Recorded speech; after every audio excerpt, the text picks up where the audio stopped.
Welcome to SamZone, আরও একটি brand new tech news. নিশ্চয়ই আপনারা খুব ভালো রয়েছেন। দেশে 5G আসতে যাচ্ছে। আমরা আমাদের কোনো একটা টেক নিউজে অনেক দিন আগে, প্রায় আরও 6 মাস আগে শেয়ার করেছিলাম, হয়তো এবছরের শেষ দিকটাতে গিয়েই আমরা আমাদের দেশে 5G নেটওয়ার্ক চালু হতে দেখব। হ্যাঁ, তেমনটাই হতে যাচ্ছে। অলরেডি হয়তো আপনারা অনেকেই জেনে গিয়েছেন, এ বছরেরই শেষ দিকটার মধ্যে দেশে মানে ঢাকা শহরে প্রাথমিকভাবে 5টি গুরুত্বপূর্ণ স্থানে টেলিটক 5G সেবা চালু করতে যাচ্ছে। 5G সেবা চালু করতে 60 মেগাহার্টজ তরঙ্গ বরাদ্দ পেয়েছে টেলিটক। তো ডিসেম্বরের মধ্যেই টেলিটক ঢাকার 5টি গুরুত্বপূর্ণ স্থানে এই 5G সেবা চালু করতে যাচ্ছে। এরপরে আরও 200টি গুরুত্বপূর্ণ স্থানে 5G সেবা চালু হয়ে যাবে, ঢাকা কেন্দ্রিক 200টি স্থানে। আমাদের ডাক ও টেলিযোগাযোগ মন্ত্রী জানিয়েছেন, দেশে 5Gর জন্য তরঙ্গ বরাদ্দ রয়েছে মোট 460 মেগাহার্টজ। তার মধ্যে 60 মেগাহার্টজ চলে গেল টেলিটকের কাছে, বাকি থাকে আরও 400 মেগাহার্টজ, এবং আগামী ডিসেম্বরের মধ্যে বাকি যে 400 মেগাহার্টজ এগুলো নিলামের মাধ্যমে দেওয়া হবে। এর আগে সরকার প্রতিশ্রুতি দিয়েছিল 2021 সালের মধ্যেই দেশে 5G নেটওয়ার্ক চালু হতে যাচ্ছে, এবং সেই ধারাবাহিকতায় হয়তো আমরা এ বছরের শেষ দিকেই 5G নেটওয়ার্ক পেতে যাচ্ছি ঢাকা শহরের 5টি গুরুত্বপূর্ণ স্থানে।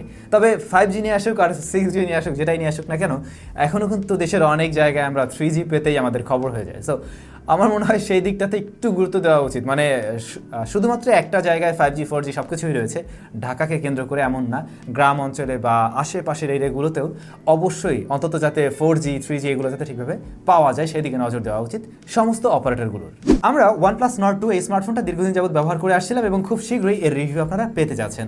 তো অবশ্যই আজকের ভিডিওতে একটু কমেন্টস করে জানাবেন এই স্মার্টফোন সম্বন্ধে স্পেশালি আপনারা কি জানতে চান, বা আপনি যদি এটা কিনতে চান আপনার কোন বিষয়গুলো জানা দরকার, অবশ্যই কমেন্টস করে জানান। Xiaomiর তরফ থেকে বেশ বড়সড় নিউজ রয়েছে। Xiaomiর বেশ কয়েকটা দারুণ স্মার্টফোন লঞ্চ হয়ে গেল। 108 মেগাপিক্সেলের ক্যামেরা নিয়ে এসেছে এই স্মার্টফোনগুলো। Mi 11T, Mi 11T Pro এই স্মার্টফোন লঞ্চ হওয়ার কথা আপনারা জানেন, এবং এগুলো ইউরোপ মার্কেটে অলরেডি লঞ্চ হয়ে গেছে। এই যে স্মার্টফোন, তাতে থাকছে 120 হার্টজ রিফ্রেশ রেটের অ্যামোলেড ডিসপ্লে। টি এবং টি প্রো দুটোতেই 120 হার্টজ রিফ্রেশ রেটের অ্যামোলেড ডিসপ্লে থাকছে, এবং দুটো স্মার্টফোনের রেয়ারেই রয়েছে 108 মেগাপিক্সেলের মেইন শুটার, এছাড়াও আরও দুটি সেন্সর রয়েছে। আর ফ্রন্ট ফেসিং ক্যামেরা হিসেবে থাকছে 16 মেগাপিক্সেলের ক্যামেরা। হ্যাঁ, ক্যামেরা সেকশনে দুটোর ক্ষেত্রেই সেম, তবে প্রসেসর সেকশনে আমরা বড় রকমের পরিবর্তন দেখছি। Mi 11T যে স্মার্টফোনটি, ওটার প্রসেসর সেকশনে থাকছে মিডিয়াটেক ডাইমেনসিটি 1200, যেটা আমরা বেশ কয়েকটা স্মার্টফোনে ব্যবহার হতে দেখেছি ইমিডিয়েট টাইমে। এর মধ্যে রয়েছে OnePlus Nord 2, তারপরে Realme GT Neo মেবি, তারপরে Redmi gaming addition Poco F3 GT। এই স্মার্টফোনগুলোতেও ওই সেম প্রসেসরটি আমরা ব্যবহার হতে দেখেছি। তবে এখানে যে Mi 11T Pro, ওই স্মার্টফোনটিতে রয়েছে Qualcomm Snapdragon 888 SoC।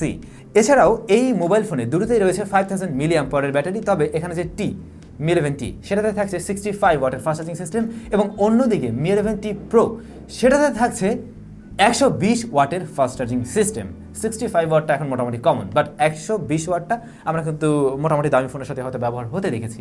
তো Xiaomiর যে এই স্মার্টফোনটা, যদি 5000 mAh ব্যাটারি থাকে আর 120 ওয়াটের চার্জার, 20 মিনিটে ফুল চার্জ হওয়ার কথা। ফাইনালি Mi 11T এবং Mi 11T Pro দুটি স্মার্টফোন ইউরোপ মার্কেটে যে প্রাইসে এসেছে তা বাংলাদেশি টাকা যদি কনভার্ট করি, এখানে Mi 11T তার দামটা প্রায় 48,000 টাকার মতো হয়ে যায়, আর Mi 11T Pro যেটা, তার দাম অলমোস্ট 60,000 টাকার আশেপাশে হয়ে যায়। আনঅফিসিয়ালভাবে হয়তো দেশের বাজারে আসবে, অফিসিয়ালি লঞ্চ হবে কিনা আমি শিওর না। তো আনঅফিসিয়ালভাবে আসলে এর আশেপাশে দাম হতে পারে, তবে ইন্ডিয়াতে স্মার্টফোন লঞ্চ হলে আরও কম দামে লঞ্চ হবে, সেটাও শিওর।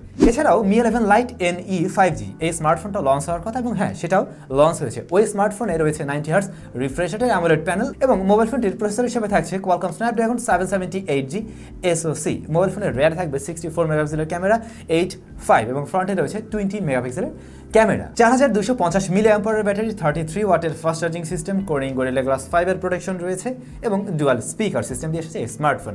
এর দামটা বাংলাদেশি টাকায় কনভার্ট করলে, অর্থাৎ 6GB 128GB ভ্যারিয়েন্টের মূল্যটা প্রায় 35K এর আশেপাশে হয়ে যাওয়ার কথা।